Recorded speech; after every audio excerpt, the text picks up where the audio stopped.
Hi there. My name is Michelle Prentice, and you're listening to Mama's Lullaby podcast, where we celebrate you and your journey to and through motherhood, the good, the hard, and the scary, giving you a place to be nurtured and mothered. You deserve it. Welcome. Hey guys, it's Michelle. Please hit that like button and be sure to subscribe so we can keep you up to date on all the latest podcasts. Welcome back to part 2 of this amazing conversation here on Mama's Lullaby. Now, if you're first time here, my name is Kevin, but they all call me BJ, so you can call me BJ as well. And I am this amazing woman. I'm your bonus son. Yes, you are. How about that? Yes, you are. All right, and if you haven't ever met her before, but some of you found this, then I'm glad you're here. You're in the presence of what I call royalty. Aww. And so this is... You're just in my kitchen. Come on. That's right. So this is Michelle Prentice, the founder of Mama's Lullaby, as well as the creator of the first collection of lullabies for moms. I'm going to pitch you. I'm pitching you hard because you're awesome. You're awesome. They didn't know who you are. Pitch me. I want you to pitch me. Thank you, Mom. Well, tell them what the purpose of this podcast is, and then we'll just jump right back into our conversation. So Mama's Lullaby podcast is to hopefully put our arms around you in the ways that we can, support, honor, and mothers, because we give so much to our families, to our children, and we forget about ourselves, and people don't think that we might need to be mothered, but we need that nurturing too. So my goal is just to nurture however I can, and bring amazing people to tell their incredible stories, that hopefully something in that story helps you in your life, or something, or just a great story to hear and leaves you with a great feeling that day. So I just want to spread a bunch of love to you all. That's the main objective. Perfect. And so who is on your right? Who's on your left? This is Lindsay Lawler. She and I co-wrote this song with Chris Roberts that is on my record, called It Was Beautiful, about her adoption story. And this on my left is Belle, my daughter's best friend, and my adopted daughter as well.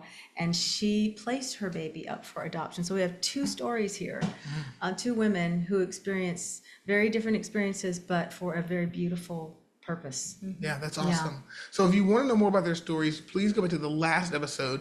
They both did an amazing job taking us through their journeys and letting us know really how they entered into their experiences with adoption. But their story is still being written. And so we wanted to actually jump to where you are right now in your life. All right. So we left the story off with you, Lindsay, finally having your daughter. But your daughter is 5 now, and so some life has happened. Yes. So catch us up with where you all are in your life right now. No idea. Never been more confused. No. It's only halfway joking. Yeah. Well, I will say, being here today, she's 5.5. I just ordered her school supplies for kindergarten yesterday. And it feels like it was yesterday, and also feels like it was like a billion years ago that all this has happened and life has happened. But I've had a lot of wake ups, I'll say, over these past several years. And at risk of sounding cliche, having a child completely obviously changed my priorities, shifted my focus, obviously. But it didn't force me to grow up right away, because you're so lost in the chaos of having a child at the beginning that I still dealt with, well, I don't want to do that. I definitely was a child myself for a while. But now I guess I can say I'm the most confident in myself I've ever been. I'm the most I really have my, together. I really am. And it doesn't, not together on, maybe on paper what together, both quotes, is. But for me, all that matters to me now is my happiness and my daughter's happiness. And for most of my life, it was the opposite. It was everybody else's happiness that was important. I'll say that having Freya made me love myself so much more. Wow. It's taken years to get to that place. And I'll say just probably over just the past year where I've really felt that. And a lot has happened, and some kind of crazy stuff for me personally in those years. some pretty dark stuff, but it was, I think it was all about just I've done a lot of inner work, because I've also had the time to do it. I haven't had time to be social so much, but I've had time to be with myself. We also moved out to the woods because we had Freya later in life. So when we got Freya, most of our friends either didn't have kids or had kids that were already grown. So, or were young and single. And so, because that's just where if you don't have kids, you hang out with people who don't have kids, right? And then all of a sudden we were the friends that had a child. And then we also moved out of Nashville a little ways. And all of a sudden, and my husband travels, I was like, oh my gosh, I'm all alone. I'm all alone, which ultimately I wasn't. But I see now and it was literally God being like, okay, we're gonna shake some stuff up just to get you off of it. Because I think I was spiraling to a place of people pleasing and doing so much socially and being the one entertainer in the family. And my family growing up, it was always like, Lindsay host, Lindsay perform, Lindsay beyond all the time. That's both, my job's always been that. And so I've been forced to do less, and now I hate people. No, I'm just kidding. Now I really enjoy I would never even go to a restaurant alone or a movie alone or do anything alone. Now I'm like, all I want to do is be alone. Yeah. And it's so powerful, and it's made me wildly more creative. It's made me just more, but creative on my terms, and so yeah. I want to say something real quick about what you said about taking care of yourself. And because our children are watching us and they learn from us. So we are wanting to do the best job we can for our children, right? Always. But we have to also watch what we're doing to ourselves and what we're saying to ourselves and how we're treating ourselves, because they're watching that too. So I applaud you for taking care of yourself, because Freya's watching that. And when she'll see that that's an important thing, because I watched my mom just kill herself, and that's what I ended up doing. You just kind of, so anyway, I don't want to derail the conversation, but that's not. But I wanted to really state that. So for you mamas out there, when you talk about yourself, remember inside of yourself is a small child, and when you say anything bad about yourself, you're talking about that little child. It's like talking to your child. You would never say those things to them. So just little food for thought. I've had to learn that the hard way when I watched my daughter do the things I did. I was like, ooh, dang. So you get a little, if you're young and you're a new mom, this is a little step up for you, or a little hands up, so you don't go down that path. Okay. That's beautiful. More is caught than taught. Yeah, it's the airplane oxygen mask. Yes, People right. say, if mom ain't happy, nobody's happy. Those cliches are cliches for a reason that we just say and don't realize, oh, I understand what that means now. So you're teaching them how to be happy too. Yeah. That's powerful. All right.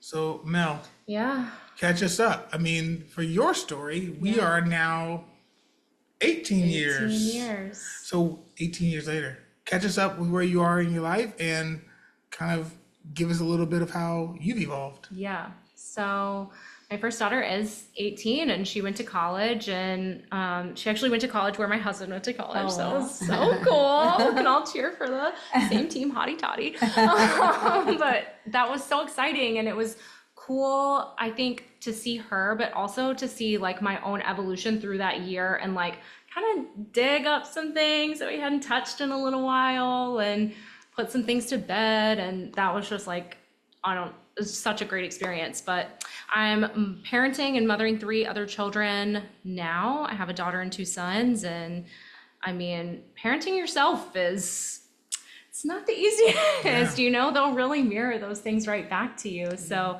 lots of lessons to be learned every single day in that. And something about this, or something about having my daughter so young, I feel like all I've done is mother or be in kind of that motherhood transition space. And it's been, I don't know, so great. And I say that anywhere from like fitness to like helping moms postpartum with like nutrient depletion and being a doula. And I just like, it's something that keeps calling me back. So You're a very natural mom. I have to say, when my daughter and son's dad passed away, she was at the funeral and she drove me somewhere. Can I tell them the story? that was so fun. Can I tell the story? Oh, I don't know it, but sure. It was pumping in the car. Oh my God, it was a cow. This is the kind of mom. Really? So she's literally needs to pump. but she's driving with her pumps in the car while we're driving. Like, that's the kind of mom you are. Yeah. You just do what you got to do. did a and lot of yeah, pumping. yeah. A lot of pumping. Anyway, I just thought that was Yeah, I've hey, forgotten about that. driving but down the it's street important. with her. Yes. If you saw me through the year of 2022 or even the year of 2020 driving, just like avert your eyes because I definitely Or take like for sure. Yeah. it takes what it takes. Yeah. So for both of you, I'd love for you, if you don't mind, talk back to the older version for a second. So there's a You mean the younger Sorry, version? the younger version. Yeah, I think okay. not the other younger Yes. version of yourself. Thank you, Mom.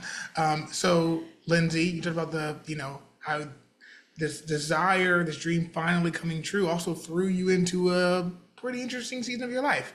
So what for the mom who is considering adoption, pursuing it, what do you want them to hear? Yeah. I just got teary-eyed thinking about it because here's the thing. I didn't allow myself, looking back, to have a lot of emotion through any of it. Not consciously. It just happened. And I realized that pretty recently. I was watching a movie. God told me to watch this movie, clearly, because I was sitting on Instagram. My husband's out of town. Freya was asleep. And I was scrolling on Instagram, and some actress, I don't remember her name, popped up on my Instagram. And I'm like, I don't even know who that person is. And she has like 28 million followers. I'm always like, how do I not know this person? So then I looked in, and some movie that she had, it was basically like the movie shows her, she gets pregnant in college, but the whole movie goes through if she did get pregnant or if she didn't. And it shows us her the two pathways. different trajectories. Anyway, and I was like, oh, this will be just fun. I'm like, I just need a no-brainer movie to check out tonight. And so that movie was placed on my hands. Woo! Watching it, there's a moment where she's having a sonogram. And I'm watching it, and I started bawling harder than I've ever cried. I mean, full fetal screaming, crying. And I'm not really a crier. I've become one. Please, thank you that I've finally become it because it's so important. I didn't realize how much I was holding it. And I just sat there and literally in my head, I remember thinking, you need to let this happen. You need to cradle yourself. I literally was holding myself. I mean, if anyone could see it, they'd be like, she's losing her mind. And I was. And just sat there and let it all out and realized I never gave myself time to grieve, A, the failed adoptions, B, not having children myself, having that taken from me, which sucks. And I just let myself grieve all that. And I realized I never did it because we're like, you're having a baby. Oh, no, you're not having a baby. You're having a baby. Oh, no, you go through this thing where it's like, Protection. oh, it's fine because something else is going to work out. Just let's move along. You've got to stay positive. And where I really do believe in the power of positive thought, it's also like, give yourself a moment, even if it's just a moment, to be like, feel that, let it out, cry. Because if not, it sits in you. Acknowledging it and letting it out. Yes, Yeah. let it go through you. Feel it to heal it. Yeah, 100%. Feel it to heal it. That's right. So that is really very important for me. I also watched American Idol the other night, and there's a girl on it, which I don't normally watch. But I turn it on, and there's a girl who's adopted. Her mom was a singer and passed away, her birth mom, and the birth family shows up, and she meets the birth family. It was this whole, as American Idol does, blow this thing out. But I start bawling again because I was like, oh my gosh, my child there's so many conversations that are going to happen in life. Because the other thing, our birth mom had 2 children at the time Freya was born that she was, maybe still is, raising. So that's a whole conversation that Freya, we're going to have. There's so many things that haven't happened yet. But I sort of grieve a little bit for her, even though she has a beautiful life. There's a lot of questions. There's so much.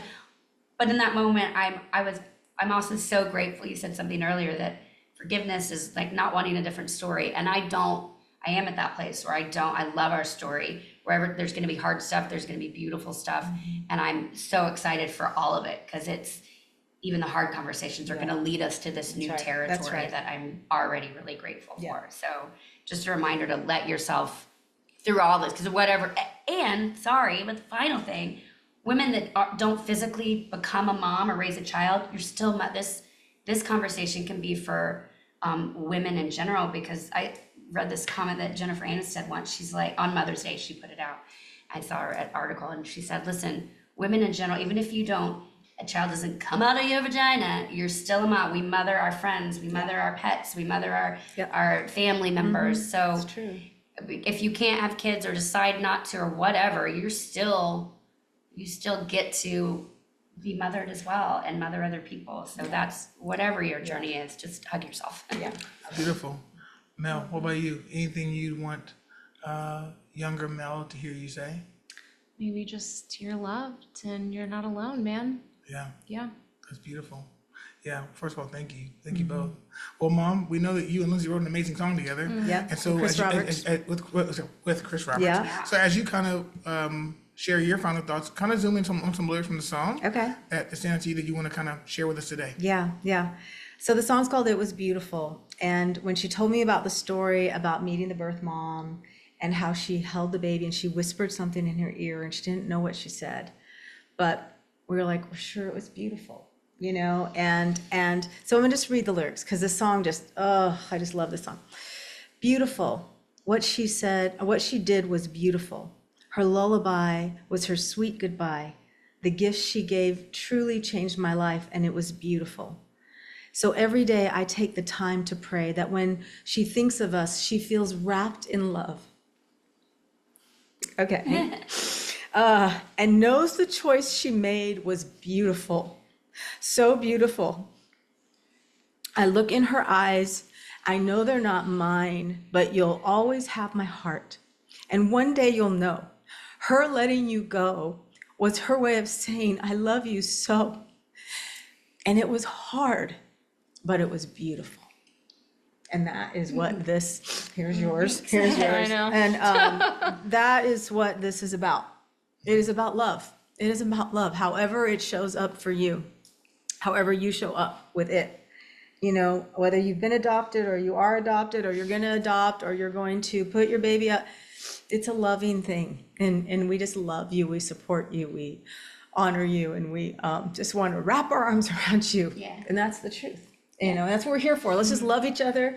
Let's just support each other. Women can really, we can be each other's best friends or we can be each other's worst nightmares. And I say, let's be each other's best friends. Yeah, pick the fun So one. much more fun. Right? It's not hard. Yeah. So, It's beautiful. yeah.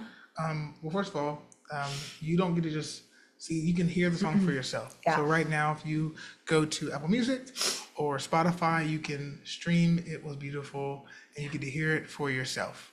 And so that's our first. We would encourage you to check that song out, especially if you identify with some of the conversations we've had over the last 2 episodes.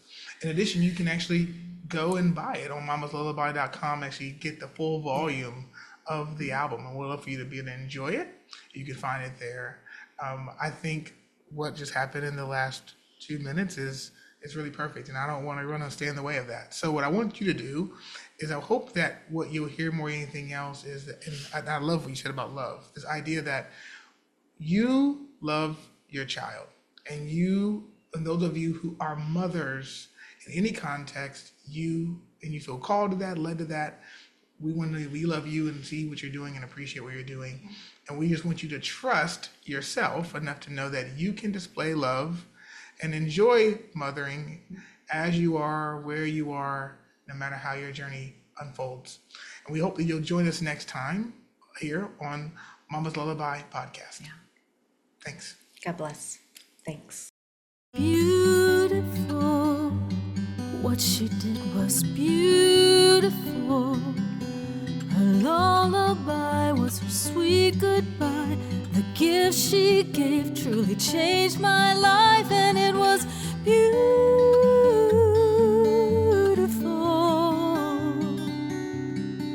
So